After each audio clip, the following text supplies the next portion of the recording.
ओ पैलियां ने खुलियां ओ खुलियां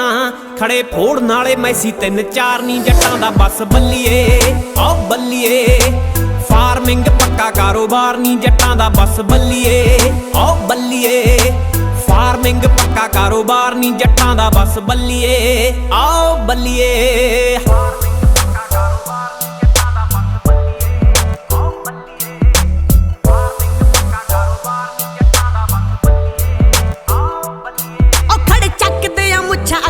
डराउंदे ने दिने धुप्पे चाह शामी पैग लाउंदे ने साडी मॉडर्न फार्मिंग फिट बल्लिए जो खावे सब विच खीरे साडे खेतों आउंदे ने।